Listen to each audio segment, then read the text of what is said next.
In this lecture, we're going to go through the cycle of the sodium-potassium ATPase as we did in the previous video, but we're going to do this graphically here. So on the left-hand side is just a schematic of this complex protein that spans the membrane. A portion sits outside the cell. It has a significant component in the cytoplasm of the neuron.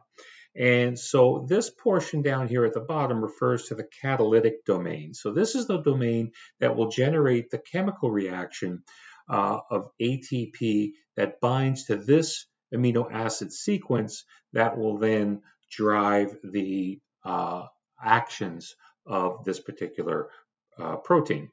So this starts with the binding of one ATP molecule and 3 sodium ions on the interior of the cell, and that puts the resting sodium-potassium ATPase into what's called the E1 state.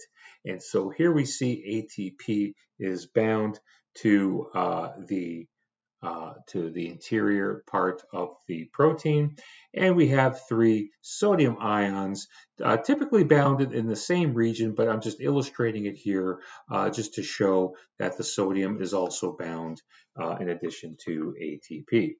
So on the left-hand side, we still have the E1 state that was picking up here from the previous slide, and then the movement into the E1P state is where phosphorylation happens. And so what we see here is that the catalytic domain will take ATP, break the phosphate bond holding the distal phosphate molecule onto the rest of the molecule, and ADP is released into the cytoplasm, revealing this one phosphate group attached to the aspartate residue of the protein.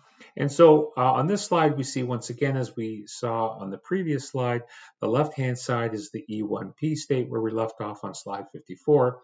And then we move into the E2P state. And that is the enzyme eversion stage, where the release of ADP will cause a change in the shape of the protein, where it now allows the release of sodium into the extracellular medium, and that occurs by a reduction in the chemical bond strength between the protein and the 3 sodium ions. So the affinity of sodium is decreased in this particular state, as we see once again here on the left-hand side. And moving into the E2 state, we have sodium that is released into the extracellular medium, and the chemical bond between the phosphate molecule that came off ATP and the aspartate residue is broken. And so what we see here on the right-hand side, the aspartate phosphate bond is broken. The phosphate molecule is released into the cytoplasmic region of the cell. And we see the 3 sodium ions, due to the reduced affinity, are released into the extracellular medium. And in that, after that has happened, 2 potassium ions are bound to the protein, and without the phosphate group, the protein will revert back to its original shape.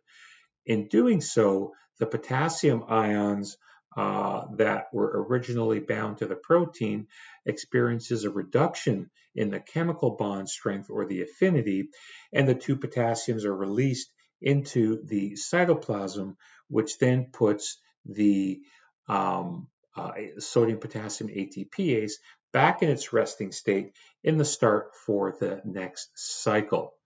So this ends our final video for this unit on bioelectrical